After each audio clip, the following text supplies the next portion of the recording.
gather round, friends, let me tell you a tale of three heroes, noble and bold. A brute, a druid, and a thief who is but 9 years old. You know them by name, you know them by deed, their quests are famously daring. So here I sit, singing to you an adventure that is worth sharing. Tucker's the brute, he knows not his home, he loves to sing and fight.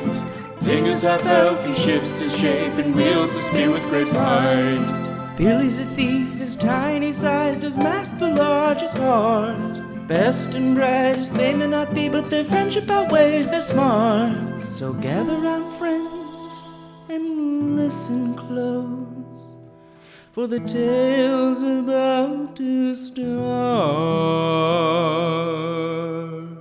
Hello, everybody, and welcome to Lobstercast, the Spout Lore show that's just about seafood restaurants within one block of our studio. Finally.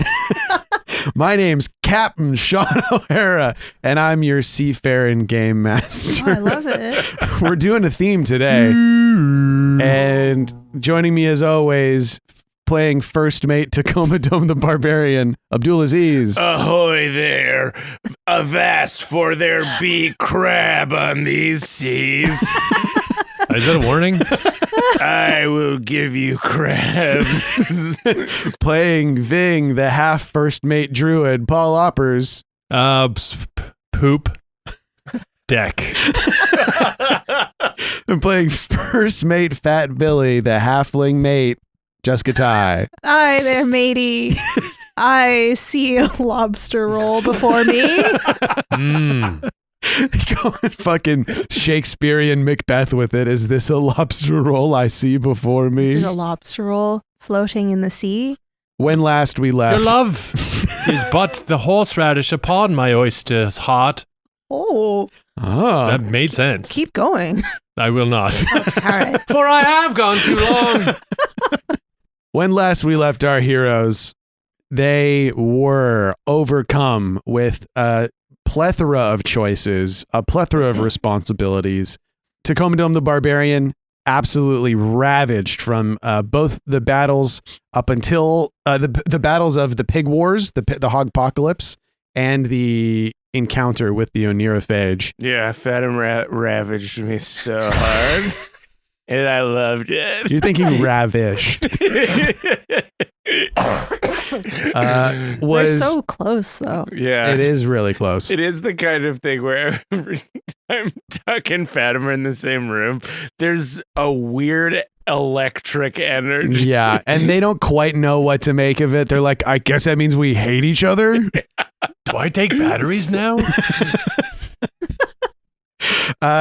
He required to recover from some debilities that now he could be cured of, and to recover some damage that he had taken. 3 days of uninterrupted arrest, which Begrudgingly. I could tell Abdul was not interested in taking. So the medical ministrations of Ving and Fat Billy, mostly in the form of oil of Taggart and a cast iron skillet, put Tuck out for 3 days. And in that time, the party was introduced to the fact that Morris and Perel have been working on a wireframe body to house the moss, which connects them to Aquaria of the Green Tower, far away in the Sea of Graves. And once complete, they hope will allow her to form a sort of moss body to have a more active role in their lives. Not like that. Come on. Active. Present, a more present role in their lives. Present. Oh, come on, guys. They're gonna fuck hard with their dicks. All three of their dicks. With all I have to go. And I'm taking these with me. Paul's trying to leave, but his boner's stuck on the table. He's trapped. Billy attempted to help Morris and Perel with their construction, but was instead given a child's task to distract him, which he did absolutely magnificently, and received a bag of marbles in return. Before being overcome with guilt at receiving such an illicit amount of marbles that he confessed to his parents. The party also took part in a seance, arcane, closed circle communication with Cloudpiercer, learning that he has not seen chimes for quite some time, but he helped guide Ving through remembering what their current quest is, thankfully, was the information we received. And we also got quite a lot of information on the war between the Firefields Principality and the High Spear and Riverways Principality, including the first appearance by the twin princeps of the Firefields, which we have named now off mic and now on mic, Colm and Callum Blackhammer. Yeah, so cool. Colm the warrior, Callum the politician. So cool. And saw a pretty long series of battle sequences that Jessica tuned out from. Nope. Because the boys were talking about fighting. Well, I couldn't join in with sound effects. Well, can you give us a couple now? I only have one. Let's hear it. Pew pew. Man, That's an onomatopoeia. I don't know if that counts. when the mech was doing that, Pew pew pew pew. Oh no, he's running out of batteries. Someone's got to plug him in.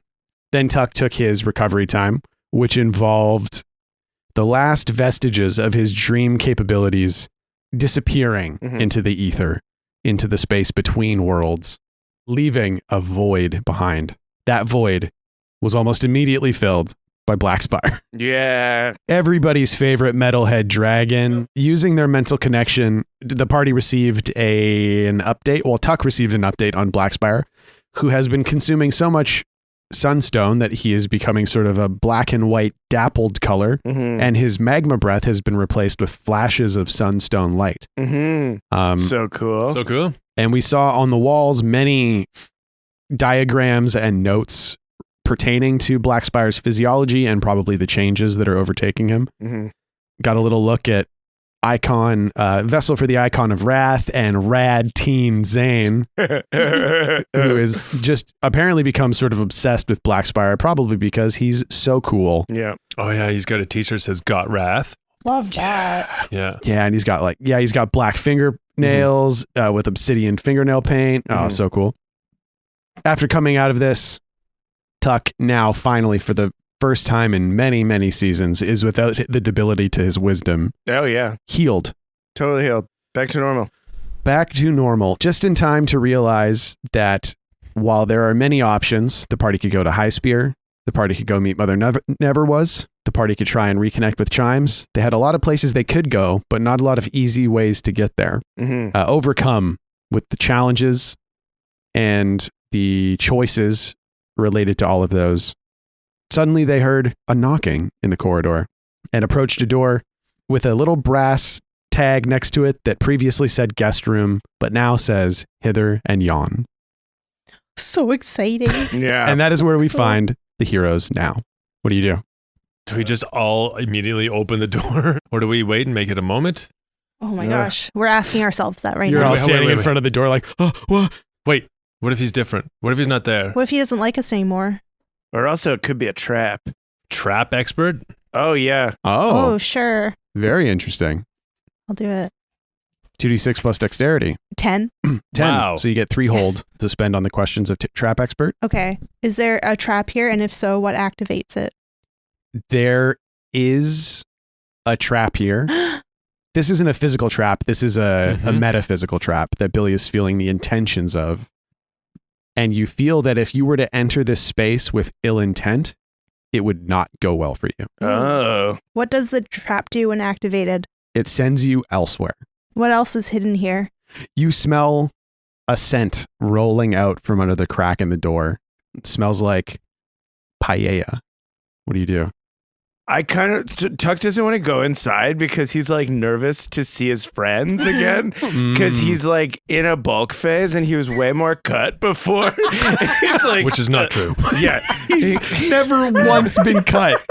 Not once in his life. I was cut. To be clear, Tuck is not like a chubby kid that got skinny. He is a chubby kid that just put on muscle under the chub for his entire life. Yeah, he was in a cut phase when last time we saw them. And boy, was I ever defied. I looked like Hugh Jackman on the cover of Wolverine. I think he'll still like you. I don't think that'll matter. I know it doesn't matter, but I'm a little self-conscious about being in the bulk phase that I'm in right now. I don't think you should go through the door then if our intentions are right and you're going in there with a nervous intention. That's true. Whoa. It might send me somewhere else, like somewhere that I can't bulk. Like a fitness world. A 24-hour fitness.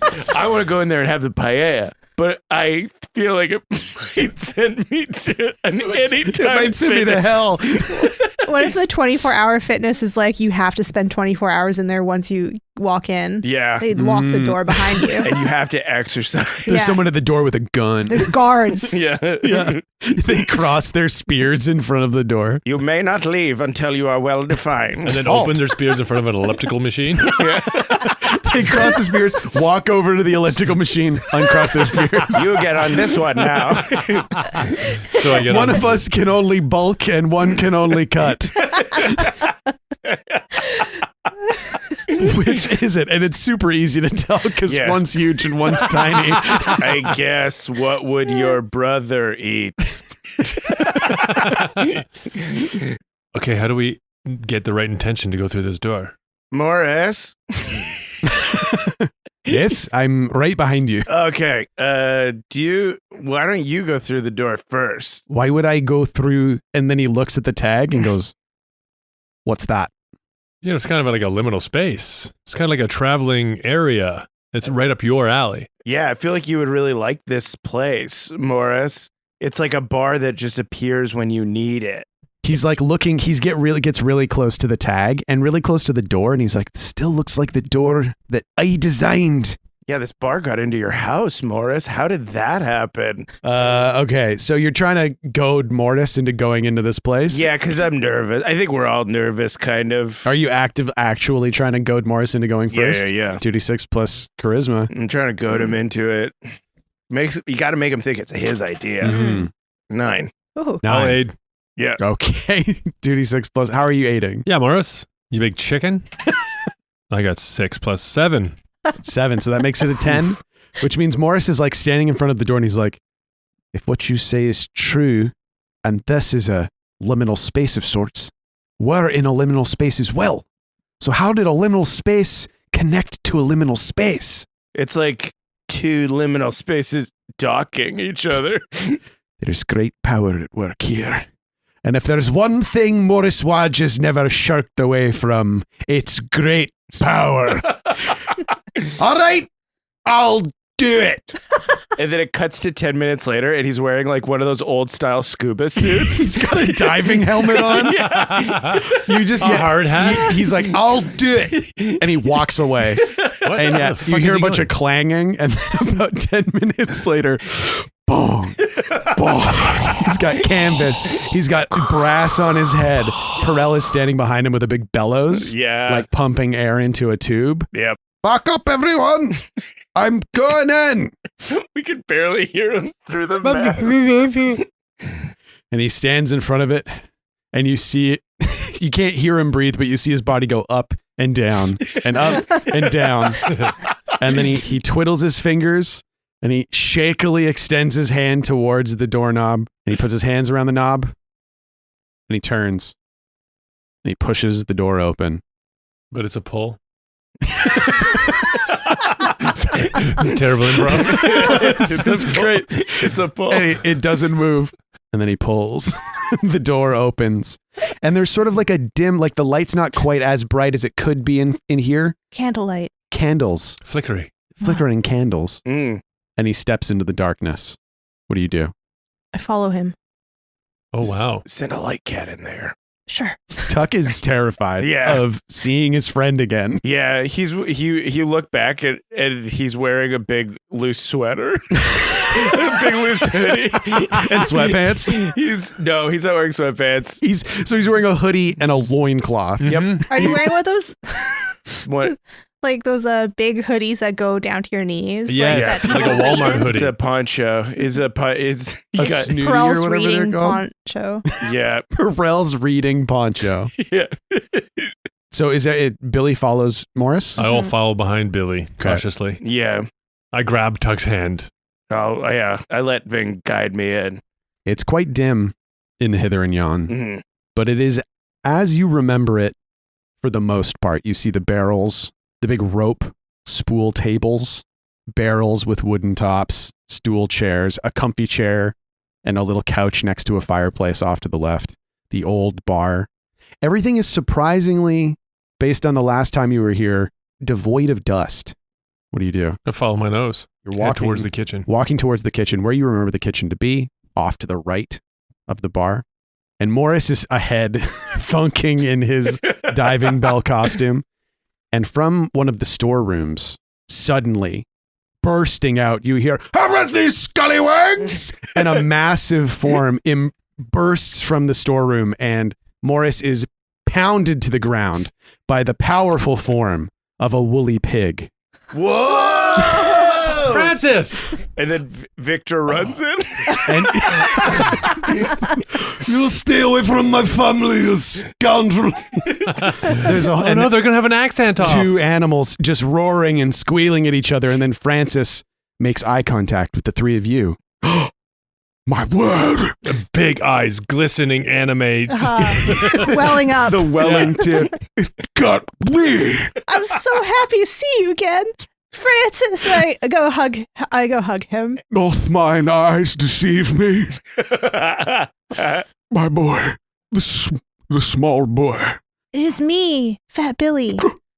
How is it I can understand you? We've all got the power. Oh, I'm sharing it.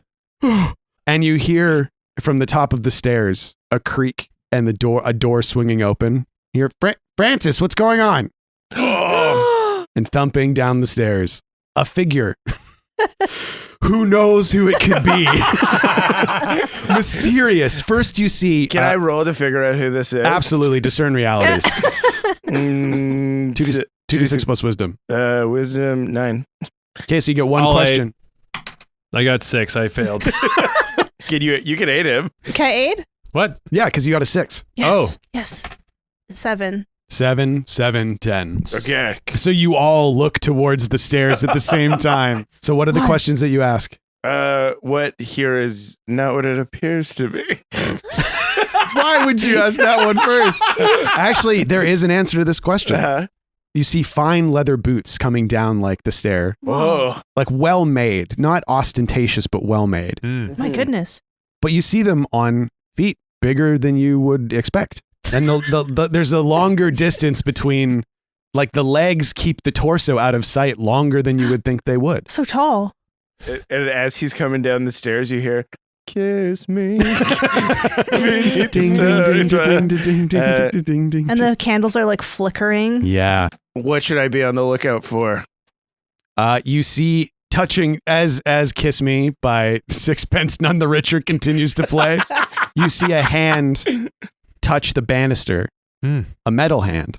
A hand you remember being thin wire frame, but now it seems like filled out with metal plates forming like a strong, full hand. So cool. Articulated fingers, an iron hand Whoa. that touches the banister as the figure continues down the stairs. And finally, I will ask. You're looking for the dumbest question you could ask, aren't you? Who's really in control here? Perfect. So suspicious.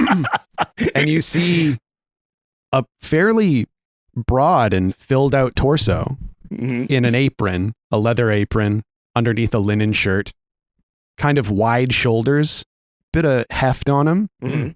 and the head comes into view, Oh my God. cheeks filled in, a little blonde beard, kind of long, like shaggyish curly blonde hair as you finally see the face of an 18-year-old Mears Foulsmith. Whoa. Whoa. Mears. How old was he when we saw him last? 14. Whoa. Holy shit. And he goes, "What the hell? Don't be mad. Where have you been?" And he comes charging down the stairs, and he's like almost 6 feet tall. He's pretty like hefty, and he just wraps you all in a hug. Oh my, I can't believe it. Oh, how oh, and he like holds Billy up and he like pushes Tuck back and he's just getting a look at all of you. Wow, look at you. You're all grown up. Tell me everything. I wish I could. And I think we cut forward a few minutes to like you're all sitting at the bar. Mhm. Mears is behind the bar. Looks like a duck on a lake, like so comfortable where he is. He's like pouring drinks for everybody. I'm chugging his hugest mug of chowder. I say, one more, please. He ladles some chowder into a cup and slides it down the bar to I Billy. catch it. That was a Chowder. drinking sound? Yeah. Can you give us that drinking sound one more time? The chowder glopping out of the cup. It was. Okay. Oh, yeah. Bloop, bloop, bloop, bloop, bloop.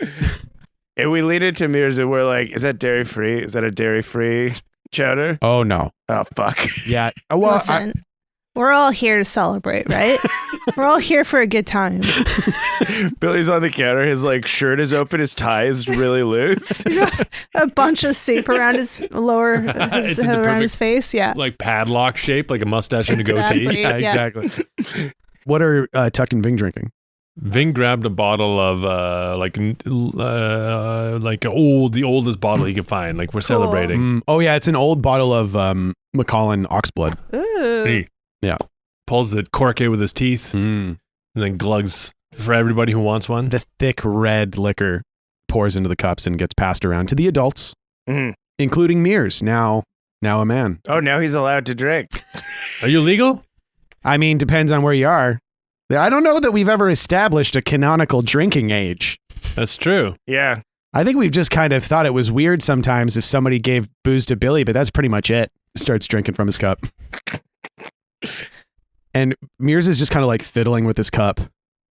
I gotta say, it's kind of weird to see you guys. Why? It's been so long. I know. We've been looking everywhere for you. Have you? Well, I have. People in the Discord have not shut the Yeah. fuck up about it. Let's just say your name gets brought up a lot. Well, I mean, look around. I've been pretty busy. There's been a lot. Well, yeah. You heard our thing, like the things that we've been up to. What are some of the other travelers that you've met? Oh, countless. Usually people in need. This is a place that goes to people that need it, which leads me to believe that you three and your friends, all of you clearly need something. Who knocked on the door? Did you knock? Oh, sometimes if Hither and Yon gets impatient, it tries to get the attention of people that it came for. It was sitting there for like 2.5 days. Must have been. We haven't had any customers in a while, so that makes sense. Oh, wow. I'm sorry. I should walk by the doorway more often. Yeah. That's why it was a passive aggressive knock. Yeah. Oh, Fathom? Yeah? He was here for a while. Oh. What? Whoa. Yeah. Is he here now? And No. then tugs on the sweater he's wearing to like loosen. He's like, is he here now? Pulls it in the middle. Yeah. You like square up your shoulders. Yeah. No, he's And been... then he grabs his axe too. Because it's like such a weird Just in relationship. case. It's like, I got to make sure I look good, but also that I can kill him if I Yeah. have to. They're both things. Oh, God. And then he readjusts because his boner's poking out of the little snuggie he's wearing. It's poking out of it? Yeah, it's trying to get out. Yeah, thank you. Thank you. trying to find It's a way trying out. to find its way. How do we figure out who needed what? I think we all needed direction. Morris came through first, though. Yeah, and Morris has taken off his diving helmet, but Mhm. he's been like walking around Mm-hmm. inspecting Hither and Yon. Mm-hmm. And he's like frustrated. He's looking at doors and like knobs and fixtures. He's like opening the windows because the windows look into the hallway Yeah. of the fanny pack. And he's like, there are no windows there. This doesn't make any. And he's like opening. He's like, I can't figure out how they did this. I can't figure it out. Who did this? I don't know. Hmm. It doesn't strike me as a place that was constructed by a wizard. You've never seen anything like this. Not in all my days. And he He pushes over a whole table and then starts ripping the carpet up. Mears is like, I just did that a couple weeks. Jeez. Wait, so you're saying that Fathom was here? Yeah, he was here he stayed for probably 6 months. Oh my God. What was he doing here so long? He was just lost. He was kind of in crisis. And that seems to be most of the people that show up here are people that are in some kind of crisis and need to unwind, need to relax, recalibrate. Did he end up finding his way? I hope so. Where did you let him off, so to speak? It was somewhere south of Black Glass, along the coast. That is where we are going. He tucks at his sweater again. He keeps getting wedged under his belly. He gets a wedgie in between his pecs. Pecs. Well, is anybody else here? Or is it just you and Francis? Just me and Francis. We've just been kind of traveling around, helping people out, serving people. I think this is where I'm supposed to be. So you can't come with us? Well, I didn't say that. Can you control where the hither and yon goes? Yeah. I'm starting to figure it out, I think. Like you can leave sometimes? I can watch this. What? And he walks to the front door and you can see him take a couple steadying breaths and he steps through the door. And he's attacked by a liar wolf. He's tackled by Victor. I got him! Stranger danger! Get him now! And then you Victor. hear and Francis bowls Victor over. Oh, cool. And they just start rolling in that way that dogs fight, where they're clearly not trying to hurt each other, but they're playing. But Mears is like standing in the hallway and he throws his arms wide. Huh? What if we close the door? Don't close the door. Oh, Okay. So he does not have that much. Are you just demonstrating to us that you're not agoraphobic? I guess I've been inside for a long time. But I think that with the right negotiation and intention in this place, I could maybe connect your fanny pack to the back door, The my back God. door of what? hither and yon. There's not just one door. We could have permanent access to the hither and yon wherever we take the pack. oh, Oh, shit. And he points to like the roof and there's like the hatch that Chimes went through. Oh, Remember? There's multiple entrances and exits. okay. And some of them are permanent? 2d6 plus intelligence to Spout Lore. Uh-oh. -1? So I Zero. have -1. Oh, What? 0. A Can you- zero. Actually, Billy doing it makes sense because fairies are all about like boundary crossing. Okay. Unless you want to do it. No, I don't. Okay. I'll fuck it up. I got 10. Okay. Holy shit. So Pretty I'll aid. good roll. Yes. you want to add? Let's make it an 11. Yeah. Jessica, tell me how Billy thinks that this could work using like the fairy knowledge of boundary crossing. Like, is it just like an act of thinking about it? Is there something that you would have to do for hither and yon? Is it a ritual of some kind? I think, yeah, some sort of anchor has to be placed in each, like within the doorway. There has to be something done to the doorway, the entrance. Or maybe it has to do with the key that you need to open the door with. Could be a key, yeah. Oh, Could be a room key. room keys. If you can, room if you key. if you I have like a that. room key, then you can always get into the back I door. really like that. Yeah, that's great. Yeah. And then you could each have a little room Oh yeah. in hither and yon. We Yeah. would obviously share the same room because we're Right. codependent. He will obviously offer you 3 room keys, and you'll be like, not We necessary. just need the one. Thank you. One for us, one for Morrison Perel. Thank you. They can have the room at the end of the hallway. Yeah. Mears. Yeah. How have you been? What is this intentionality that you've been putting into it? I've just been What like, does that mean? I've been like, as the new barkeeper, I've been trying to put my mark on the place, as you can see. And he like walks over to a pot of plants, like a flower vase, and he Oh, goes, it's very see? nice. And over here, They're and there's like a crocuses? There's there's- saffron growing? yeah. Wow. And there's like a doily on the bar, and he goes, and see? Oh, you had time to sew a doily. Yeah, I've had a lot of time on my hands these last years. Yeah, I guess the more we look around, I'm like, oh, like he's knitted things to put on stuff, and Oh, there's like so many. stickers. Portraits, painted rough portraits are like getting more and more More- better and better as Yeah. they go. Oh, of, yeah. Yeah. Of what's his name? Chem? Chem. Yeah. Oh, Yeah. Chem. Some dried dried bouquets Yeah. from Chem. Yeah, Yeah. totally. Yeah. There is a stage And there's like a really rough made like like plank stage that he created. Yeah. And there's a concertina on the stage that he's obviously been practicing. One of the straps is like for a normal human hand, and then the other one's way bigger. There's what are they called? Tickle trunks? Like Yeah. with full of costumes that Mears has collected and made. Mhm. Some musical pages that he's writing a song. Don't you forget about me. Yeah. Yeah. So putting more of myself into this place as the barkeeper, I feel like I'm starting to get a bit of influence. And he's looking around like at the rafters, like asking the basically, bar. yeah. And you hear some like groaning timbers, and he's like, "All right." So I think this will work. This has worked before. We've done this for other people. And he walks over to like next to the shelves on the bar. There's like a little rack, and it's got wooden pegs in it. There's 12 wooden pegs, and there are keys hanging from the pegs. Some of the pegs are keyless. Okay. But there are several keys that he takes off. They've got little wooden like keychains on them that say H and Y. And then like the room number on them. Cool. And he walks over and he goes, "These are room keys. Mm-hmm. If you have these on you with good intent and you think about coming here, you'll be able to come through the back door." Sweet.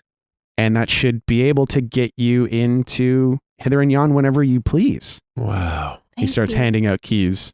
One to Ving, one to Tuck, one to Billy. Thank you. Thank you. Yes. And Morris and Perel kind of go like, no, he also gives one to Perel. Yeah. He knows Perel. I keep forgetting. Do you need one? And Morris is like pulling books off a bookshelf and looking behind. Do I have to give him a key? Yeah, and Morris is like, "I will not accept that key. Holy shit, I'm bad at this." Pretty good. Morris is basically just like, "Fuck you and your room key. I'll get in here whenever the fuck I want to. I'm the master of space and time, not this bar." And Perel's like, "We'll just share." He can use my key. Yeah, so that makes it a little bit easier. You can come and go as you please.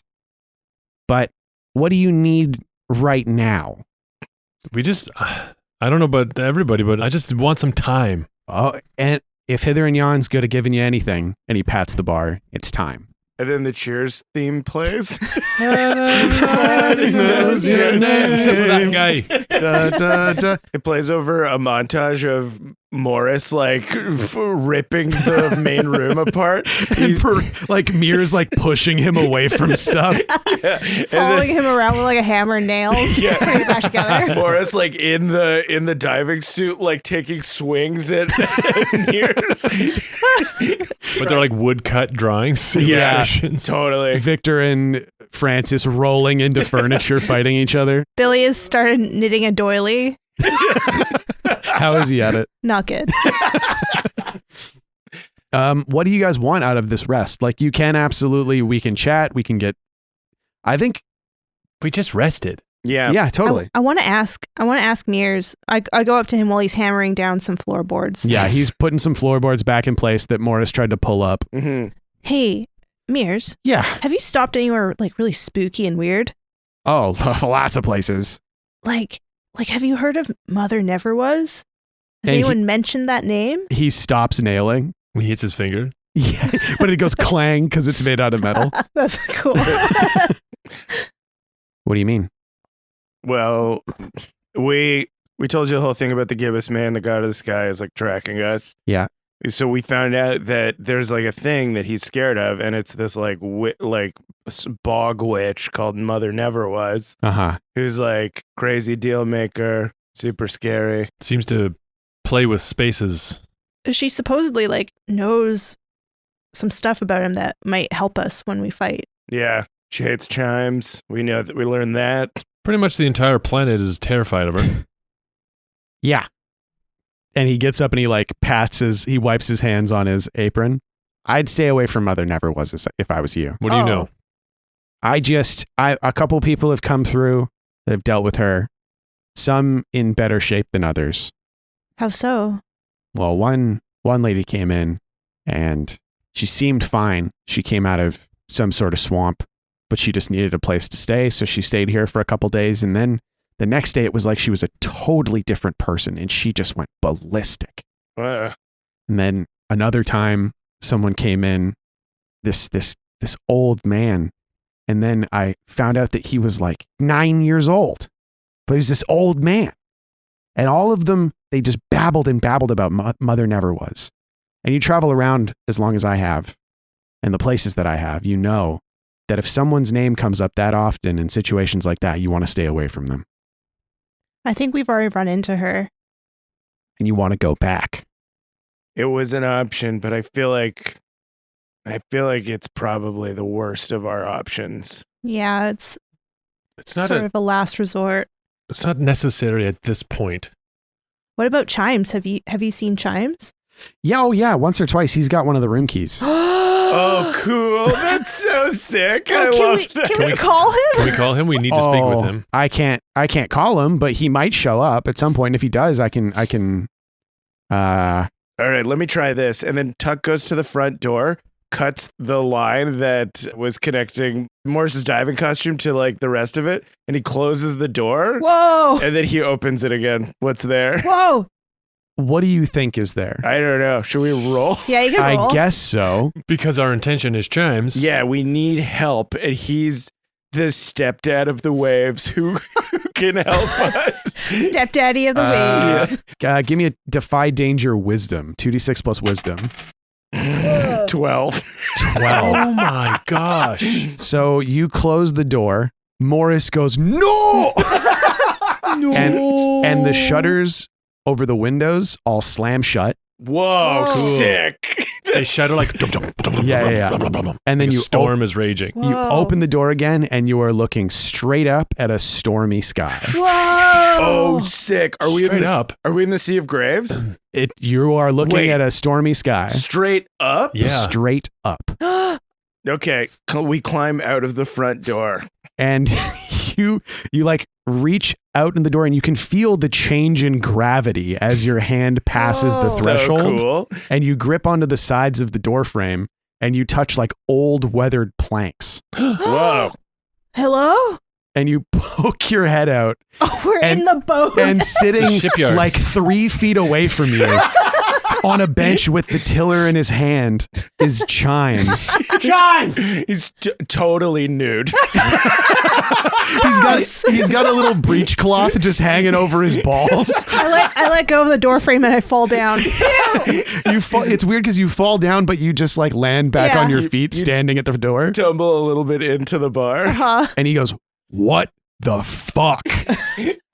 Hey, man, we were looking for you for a little bit. What are you do? What? Chimes. Back up! And he pulls a little, like, he's got a stone at his feet wrapped around a rope, and he just tosses it over the side of his skiff.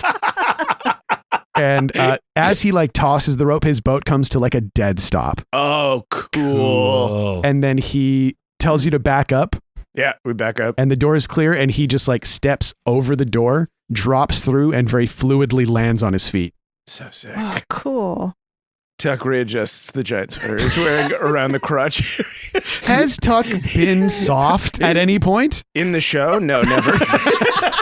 He's a never soft. Rock hard, 100% of the time. He just is angling it in different directions. So many waistbands under the flap. There's like a complex network of rubber bands. Just waistbands. He tears off pants that he sees out in the dumpsters. Yeah. Hi. Hey. He's just wearing a breechcloth, but you see like whip lean, weathered skin, covered in tattoos, Cool. long gray hair, long gray beard. Ving says to Chimes, looking at Tuck, somebody's in a cut phase. He's so shredded. So shredded. And Tuck, he tugs on every piece of the sweater that is clutching against his Some sort of fat. Yeah. There must be a lot of static going on. Yeah, Yeah, It's there's a just, lot- just making it worse. Yeah. As he tugs on So much fucking static in here. It keeps Oh. clinging to my body. it. So wildly aware of my love handles right now.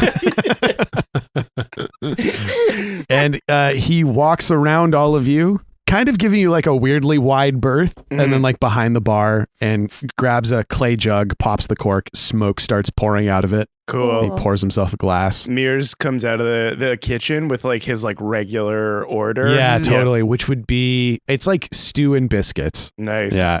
And he just sits at the bar, his bare ass touching the stool. Yeah. When his ass gets into the stool, it's the exact shape of his butt. Yeah. What's going on? We need to ask you about Mother Never Was. Ugh. I'm sorry.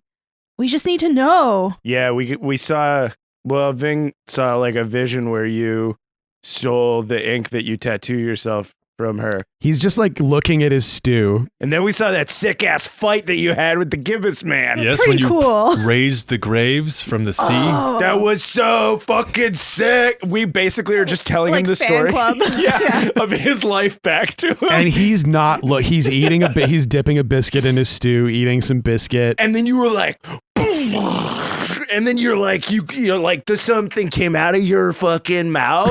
Yeah. And then the chains were like, Yeah. and the waves were like, Your hair was like, what? And when you mention the chain, you notice he like kind of rubs one of his forearms a little bit. Oh, cool. And he just is staring at an empty bowl of stew. You looked so hot back then. You look hot now, but like different way. do you want more stew chimes? I can get for you. He nods and he just grabs the bowl and gives it to Billy. Ving pours him another drink. And he takes a smoking mouthful of the liquor. Billy comes back with an overflowing bowl of soup. He just takes it in his hand. He doesn't even think about the stew that's all over his hands now and starts eating again. And he takes one more sip of his drink. All right. What do you need to know about Mother Never Was? How did you trick her? I didn't trick her per se. Our deal just hasn't come due yet. What do you owe her? Well, when I die, what I am goes to her. Oh, That's part of the reason and he kind of gestures to all his tattoos. You know, if I don't die, then the deal's never up. Mm, That's so sick, dude. so sneaky. your life is cheating a deal?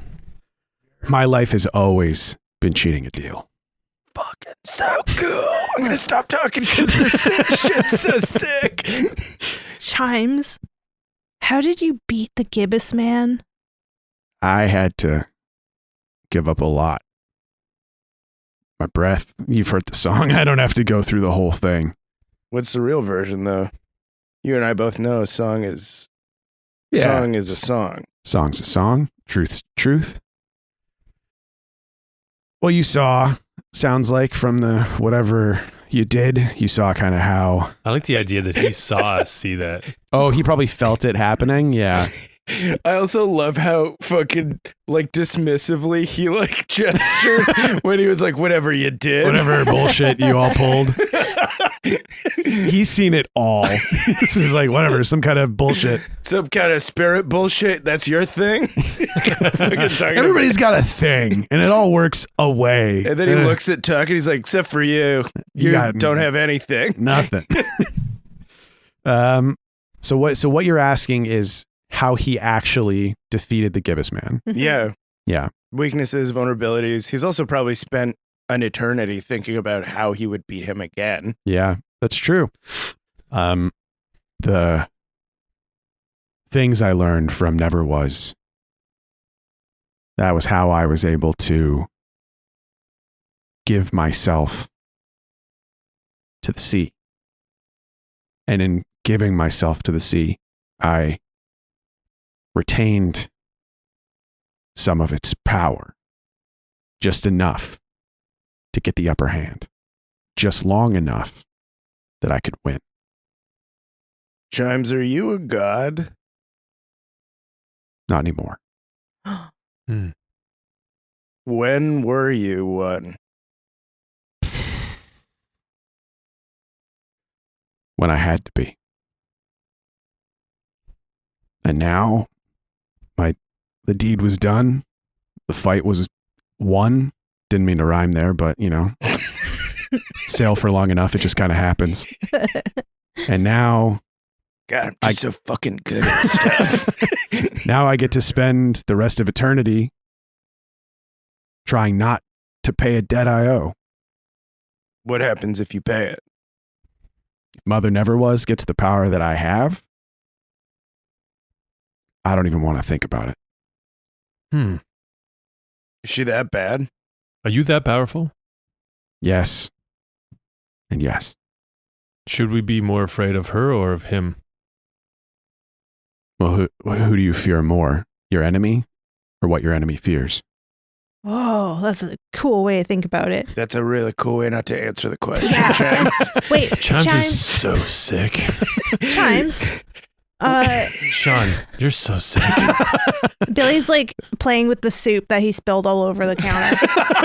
He's like, Chimes, why is the gibbous man so scared of Mother Never Was? I wish I could tell you more about Never Was, but she's one thing I even barely understand. I don't know where she exists, but she's not just here. We're all playing the same game. She's not even on the same board. She's not a god. She's not a god. She's something else completely. She's a creator. Yeah. She's something. But God, that's the thing is like Whoa. Spider was the creator, right? Didn't... Was a creator. A creator. Yeah. Because there was also Hummingbird. Hummingbird and Spider made the... That's, I guess I'm saying this to Mhm. like Chimes. Mhm. Like Hummingbird and Spider made the world. Like you'd think that they would be the most powerful things. Yeah, if this was the only world. Multiverse. Oh, fuck. I don't want it to be that. Yeah. Let's spin this back a little bit. So, I mean, I'm trying to think about the gibbous man's main thing right now, main issue for the last couple thousand years is that though he is a god, he is diminished in aspect because he's like chained to the material plane. Yeah. So he's Mhm. less powerful than he normally is. Mm-hmm. And unless he can free himself from that, he has, like Mother Never Was, is just more powerful than him. Right. What if that's what it kind of is? It's like he's like stuck in his own web.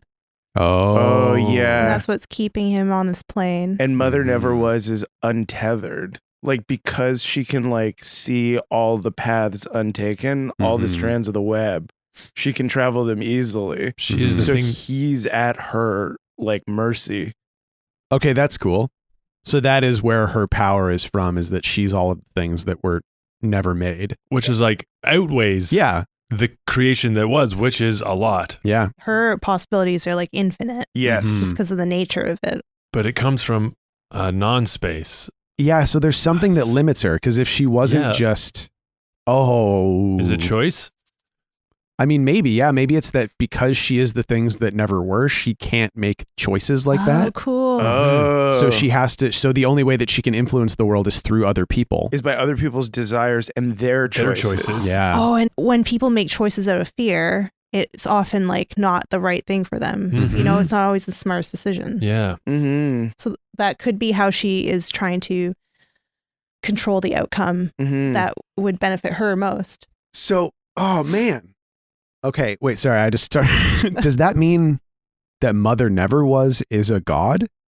Oh But yeah. she's the god of the things that were never chosen. Exactly. Yes. 100%. She is the god that never was. Cool. The god, like the nameless one, the one Yeah. without followers, without, because they Every don't- time something's made, she's the thing that was on the outside of that. She is the like the negative thing that was unchosen, that was rejected, that like didn't get a chance to exist in the world, Mm-hmm. and it went somewhere, and that place is her domain. Yeah.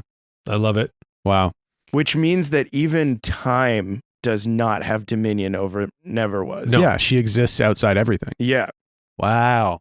and it Except makes for what is. yes, Yeah. Like you said, there's limitations in the material realm. yeah. In the same way that Gibbous Man is constrained here, and that's why he hates it, she is also. Constrained, not here, like out of here. Yes. Where she She wants to be a part of the world, but she can't be. But, and it's like she uses the deals because a deal is a choice. Mhm. And that's the only time she can interact with the world Oh, cool. is like when a deal can get made. When someone asks something of her. it's That's like, so sad. it is Yeah. really sad. And I like that they're not asking it of her. They're asking Yeah. It's almost like a nameless prayer that she Wow. can answer. Yeah. The God that never was. Yeah. So Chime says all that. Yeah. No. Okay, so what was the last actual question we asked before I decided I hated what I was doing? Wasn't it like, why is he afraid of her? Oh, okay, yeah. Why are they all after the Tesseract? It's an infinity stone. The Infinity Stones. there's one more to get? There's just one more turn. He like holds up his hand. Oh my God. He's got 5 tattoos on the back of his hand. I need 7 tattoos. Yeah. I hope you don't mind. I invited my friends. And then Falcon comes in. Oh, fuck. I thought it was gonna Sam be- Wilson? Oh, man, the worst one. You mean Captain America, Abdul? He's Captain America now. No. I thought it was going to be Ruffalo. Wait, from Hook? That's Rufio. Hope you don't mind. I invited some of my friends. Yeah. Okay, so what makes the gibbous man afraid of Mother Never Was? And Chimes is kind of spinning the wooden bowl on the plate, just like fiddling, trying to think about it. He goes, gibbous man is here. He's the sky. He's the night sky, the sky of day. And boy, if you get him talking about it, he won't let you forget. He made the world Yeah. before he became what he was and what he is now. Mother Never Was. Whenever something gets made, there are 100 things that didn't, that never were. She's that. She's the God that never was. And he, as a creator, is terrified of that. He doesn't like all those possibilities. Exactly. Because he's the one who made a choice. Yeah. Exactly. She's the only way that she can interact with the world is through people's choices. That's why she makes the deals. She wants to be a part of this. He doesn't. Whoa. Did she force a deal between herself and him And the gibbous man? and the gibbous man? Oh, that's cool. Did they ever make a deal? They must have interactions. You can't just be afraid of her for what she is. He's too arrogant, like from what I know of him. If he did, I don't know what it is. I don't know what it would be. Can we spout lore about it? Using the This would- past. Maybe this is entering the realm of like knowledge no one would have. What about the druids? What about in the way that the stars are laid out in the gibbous man, his body, the sky? I mean, They've read it all. Potentially, yeah, potentially. Hmm. So if you use that font of druidic knowledge, you just tell me what it is. Like I don't decide. Do you want that power ball? Shut up. Do not sow seeds of doubt within me. You can do this. I'm kind of just being supportive right now. What's it called again? I can't even. Can I see your sheet? No. All right. Well, good luck. Druidic lore. That's what it is. It's on the front page. It's the thing that says druidic lore, the words that you said when you started looking for the move. Doubt is thy name. I'm supporting you 100% right now. When you consult the trove of ancient knowledge within you to examine the events of the world, roll plus whiz. On a hit, the GM will ask you a question about the subject. Whatever you say is true. So do you think that this is something that the druids would know? That would be recorded in the trees? They would know an aspect of it. Yeah. They would know something instinctively. They might not know The details Instinctually. of a deal, but what Yeah. happened after the deal was made? I could see that. All right. Are you rolling this? 7, Plus wisdom. 10. Whoa. 10. Sick. So smart. I'll aid. So you get to tell me. And you have my axe. You Put have those- my Put axe. those goddamn dice down. You better roll those goddamn dice. I got a 3, so I'll mark. No, don't take. You don't get experience for that. I got a 9. Well, it's too bad. All right. What? So what? On a hit, the GM will ask you a question about the subject. Whatever you say is true. After this deal was made, whatever it was, what did the druids of the world notice change? The stars. What changed? There was stars. the creation of the stars was their deal. Because it was shit. blackness sky, which was everything. The stars are, the specks of light are not darkness. They are not what he is, including the moon. Were the first stars their agreement? Maybe. Mm.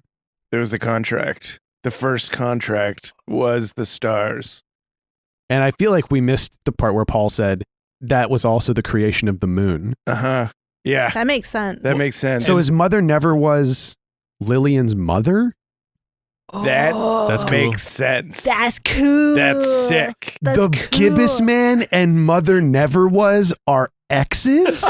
That makes so much sense. That makes He's a trying lot to of run away from his crazy ex. It makes so much sense. It's just husbands and wives fighting each other. True. Isn't that all gods? Oh my It is God. so much mythology. Yeah. It is. So so mother never was and the Gibbous man are former lovers, I mean, and their child is Lillian. And their lovers could be that they work together in some way. Mm-hmm. yeah. He created the world. She is everything that isn't. That could be their love language. yeah, is it's the not creation of like things. because they're gods. It's That's- not like Or humanity. Yeah, they it's were not like- straight up stupid. Yeah. They're like on could the be. phone every night, like, how's it going? But Yeah. also, I'm if you bored. And the Gibbous man's dad was like, "You gotta hang up.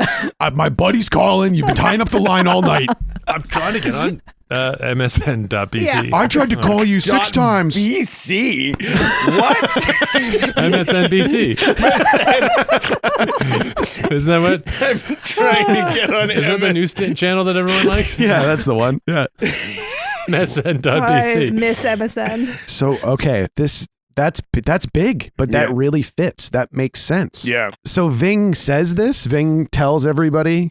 Like he looks inside himself. Like from that dream and the knowledge seed. Yeah, and Uh-huh. new runes like bloom on Ving's skin. Yes.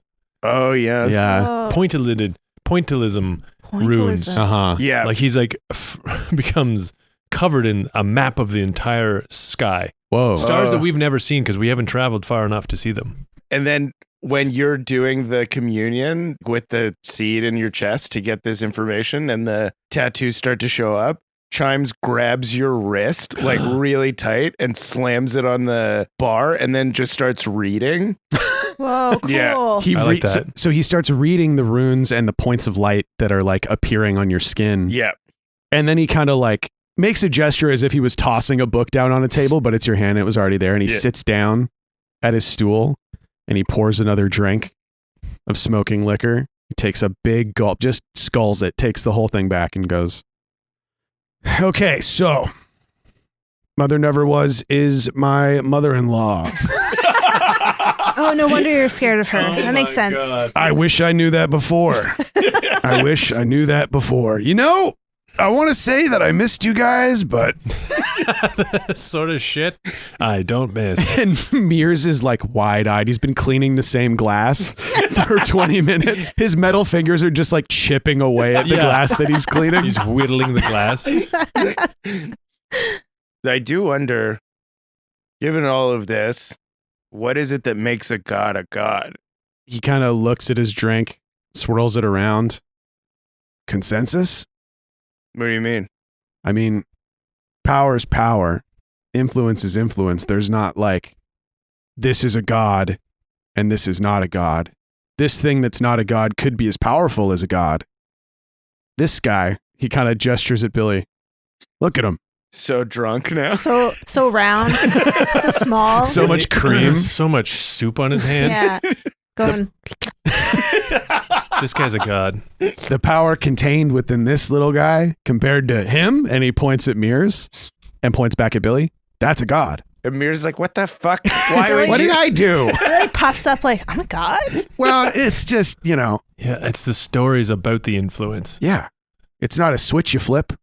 It's not a classification. We're not talking about horse breeds here. So if I could convince everyone that I'm a powerful god, then I would be a god.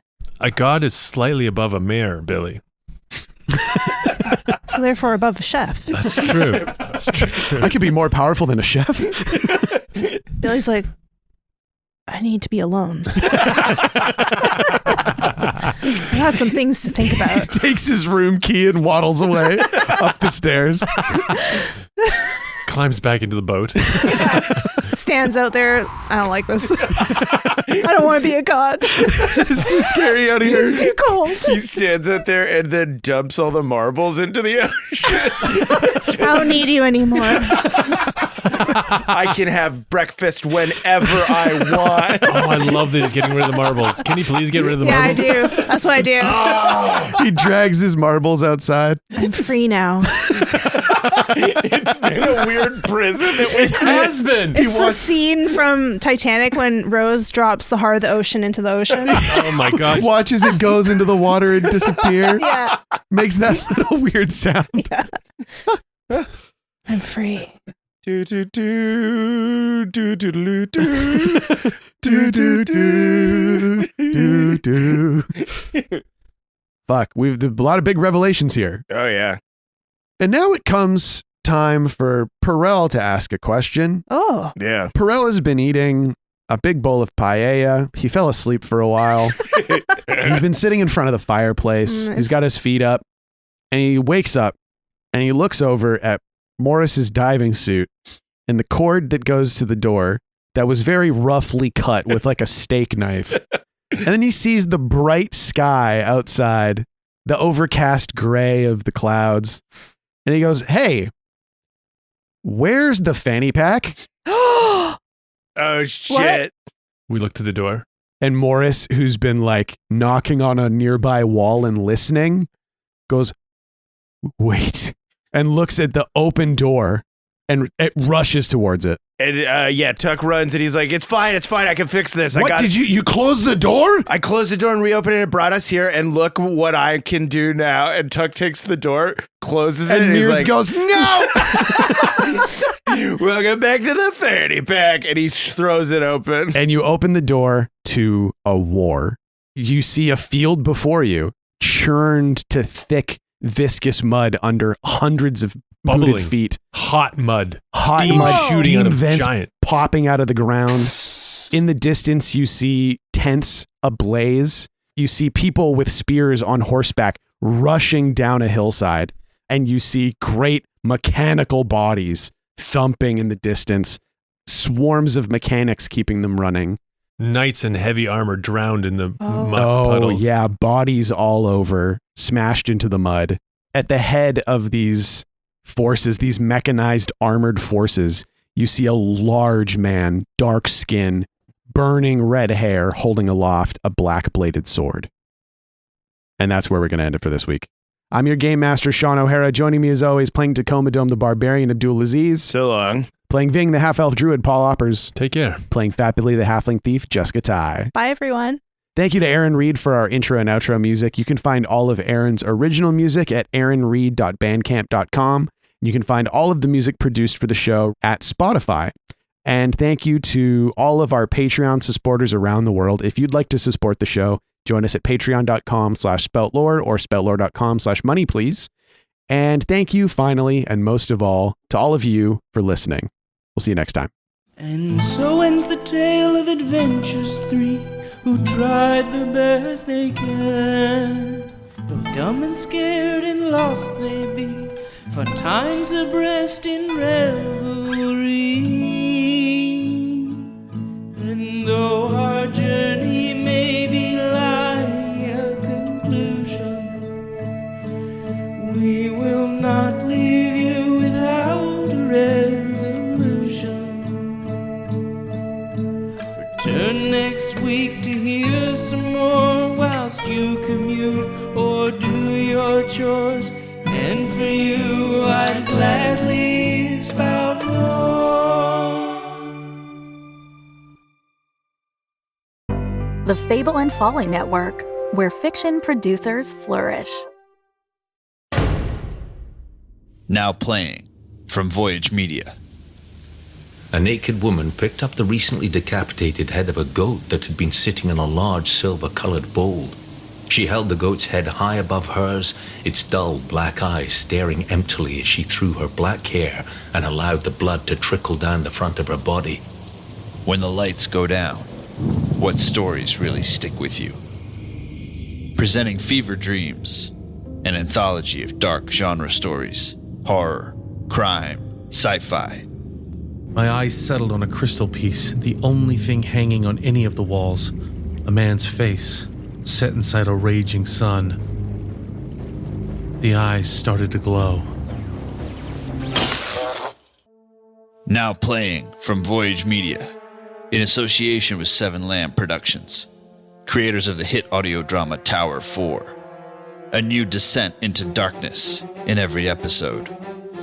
Season 1 of Fever Dreams, a pulp collection. Available anywhere you listen to podcasts. Spout Lore is proudly a Spout Lore Studios production. A podcast for best friends by best friends.